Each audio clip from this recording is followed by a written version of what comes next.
अभी तक तो ये टेलर था, पिक्चर तो अभी बाकी है।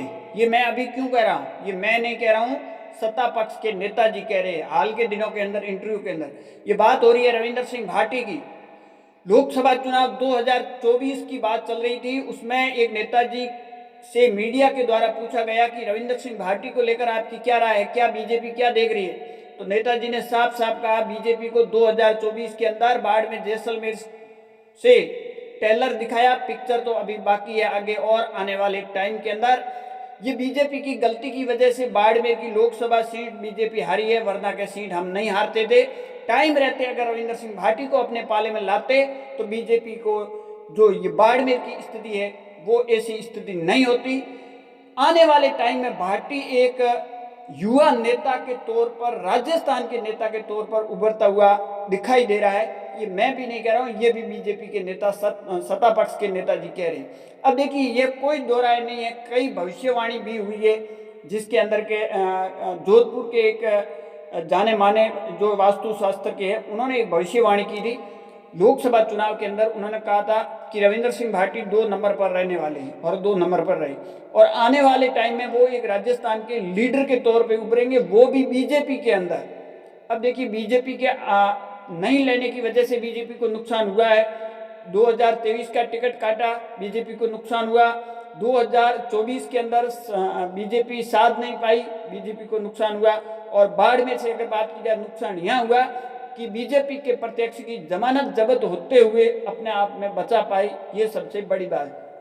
अब देखिए ये सब मैं नहीं कह रहा हूँ, ये बीजेपी के नेताजी के एक इंटरव्यू आए हैं, कल परसों मैंने देखा था। उस इंटरव्यू के अंदर नेताजी खुद कह रहे हैं कि मीडिया के द्वारा उनसे पूछा गया कि भाई रविंद्र सिंह भाटी को लेकर आपके बीजेपी का क्या प्लान है या क्या आगे की, तो उन्होंने साफ साफ कहा कि लोकसभा चुनाव में तो अभी तक टेलर दिखाया था, पिक्चर तो अभी बाकी है, और आने वाले टाइम में भाटी एक नेता के तौर पर राजस्थान में उभरने वाला है, ये मान के चलो। तो ये कहीं ना कहीं बीजेपी के अगर टाइम रहते, उस टाइम के सांसद थे कैलाश चौधरी, टाइम रहते अगर निर्दलीय प्रत्याशियों को अपने पाले में लाते या फिर समझौता कर लेते सही तरीके से, क्योंकि देखिए अगर कम्युनिकेशन इनका नहीं बैठा, चाहे राजस्थान के मुख्यमंत्री हो या फिर उस टाइम के मौजूदा सांसद हो, अगर इसी जगह मुख्यमंत्री जगह वसुंधरा राजे सिंधिया होती या और कोई दूसरा होता तो शायद निर्दलीय, मेरे अनुमान से एक भी कोई भी निर्दलीय चुनाव नहीं लड़ता और सीधे की सीधा बीजेपी का सपोर्ट करता। परंतु भजन लाल उनको मैनेज नहीं कर पाएगी। अब इसकी वजह क्या है वो तो मैं नहीं जानता हूं, परंतु बीजेपी के अंदर जो कम्युनिकेशन है वो सही बैठा नहीं, और यहाँ से जो फीडबैक था वो दिल्ली भेजा नहीं गया। फीडबैक उम्मीदवार अपने तौर पर भेज रहे थे और अपने ही पाले का जो फीडबैक भेज रहे थे, उसकी वजह से बाड़मेर की स्थिति क्या हुई ये सबके सामने। अब आने वाले टाइम में क्या रविंद्र सिंह भाटी की बीजेपी के अंदर ज्वाइनिंग होगी, इसको लेकर संशय बना हुआ है। कई लोग अलग अलग इसके कयास भी लगाए जा रहे कि आने वाले टाइम में भाटी की होगी।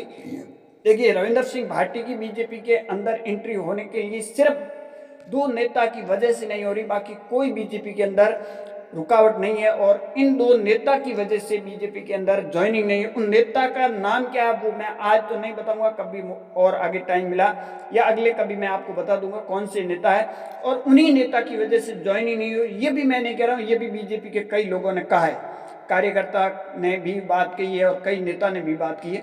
तो बीजेपी को देखिए नुकसान तो बीजेपी को उठाना पड़ रहा है, 2023 में भी उठाना पड़ा। प्रियंका चौधरी की टिकट काटी, बीजेपी की क्या स्थिति हुई। रविंद्र सिंह भाटी की टिकट कटी, बीजेपी की क्या स्थिति हुई। 2024 के अंदर बाड़मेर से लोकसभा में बीजेपी की क्या स्थिति हुई। आने वाले टाइम के अंदर बहुत बड़ा नुकसान बीजेपी को हो सकता है अगर बीजेपी टाइम रहते इनको अपने पाले में या ज्वाइनिंग नहीं कराती है। आप सबकी इस पर क्या राय है कमेंट सेक्शन में जरूर देना।